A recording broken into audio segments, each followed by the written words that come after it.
1 KG আপেলে কিভাবে সংসার ভাঙে একখানা গল্পটা শুনেন। ধরেন বাজার তো আপেল আনলাম 1 কেজি, আনবির হরে মার অর্ধেক ভাগ করে দিলাম, বড় অর্ধেক ভাগ করে দিলাম।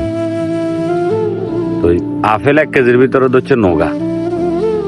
এখন মারা সারগা দিলাম, বড় সারগা দিলাম, আর বাকি আছে ইজ্ঞা।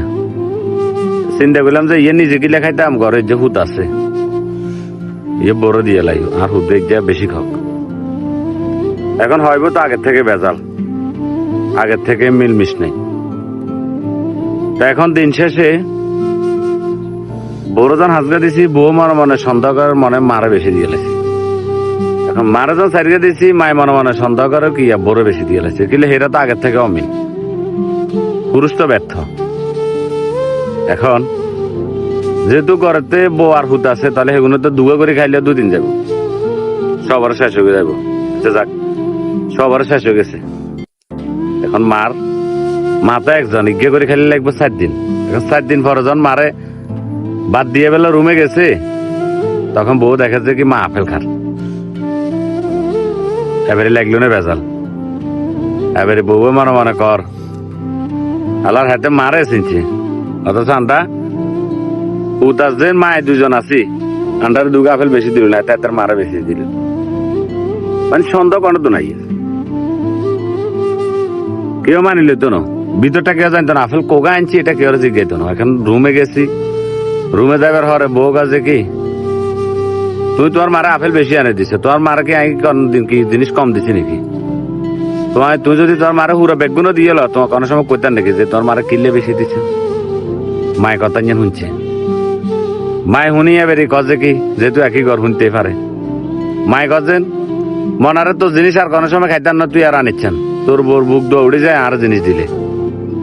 কথা বুঝছেন? তো দিন শেষে পুরুষ ইয়ায় এমুইয়া হেরে বুঝাইতে পারে না, বোরে ইন্দি মারা বুঝাইতে পারে না। মার কাছে আইলে কয় উতার আলাইছি যে দিন বিয়ে করাইছি সেদিন। বউ কাজে তোর মতো জামাই সংসার আয় করে চলে যাই এর কই, তুমি মা বাক তো হলা। একবার গেছি কেন আপনার কোকা ধরছে না কদ্দুরি আনছে, খালি ইজ্জে বেশি হয়েছে।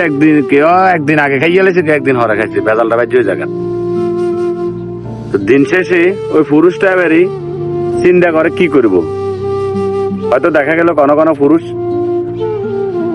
মারা তুই আর বড় লয়ে যাবো টাউনে, যে তুমি মীমাংসা করতে হারান না, বড় সাইড হারান না, মারা বলতে হারান, তো মাল্লা খসর নিয়ে হারায়। তার গ্রামবাসীর কাছে হোলাগা বিয়া দেবো গেছে, বউ ইয়ে বিয়ে করবে হরতুন মারে বলে গেছে, মার লগে কোনো সম্পর্ক নাই, বড় টাউনে থাকে। এখন কোন কোন পুরুষ আছে যে আর মায়ের জন্ম দিছে, আর মারের শান্তি করতে হইলে এই বউ একটা নেই, বউ ইয়ে দৌড়ে দি। তো দিন শেষে বউ ইয়েরে দৌড়ে দি। এবারে বাইরে লাগুন আত্মীয় স্বজন কাজেন এদের মা হইলে বেয়া দাও, এদের মা ইয়ার যন্ত্রণা, এদের বউ আগের কা দৌড়ে দিছে। কিন্তু সব চাইতে মূল বিষয়টা হইলো কি, কেউ মানতে রাজি না, হার মানতে রাজি না। মানে মহিলা মানুষ, মা জাত বউ জাত, এরা কখনো নিজের হার মানে না। এরা সবসময় নিজের কথা মতো রাখে, আর কোনো সময় মূল ঘটনা জিজ্ঞেস করে না, না কি হয়েছে, ঘটনা জিজ্ঞেস করেন ছাড়াই সমানে লাগি যাবো হয় আর বই বা জামাই।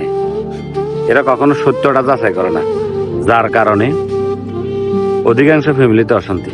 অধিকাংশ পুরুষ মার কাছে খারাপ, অধিকাংশ পুরুষ বউর কাছে খারাপ। কিছু কিছু পুরুষ আছে কিছুটা অন্য ধরনের, এরা খারাপ হইতে পারে, কিন্তু 90% পুরুষ পরিস্থিতি শিকার, না হারে বড় বুঝাইতো, না হারে মারো বুঝাইতো। যাই হোক, এটা আমার গল্প না, আমার ফ্যামিলিতে ঘটে নাই, অন্য একটা গল্প বলে মারি। কেমন হলে একটু জানাই। ধন্যবাদ সবাইকে। আসসালামু আলাইকুম। বৃষ্টি তো লইতে মারি না, কারণ ভিডিওটা শেষ করতে পারি না, এটাই এই যে বৃষ্টি।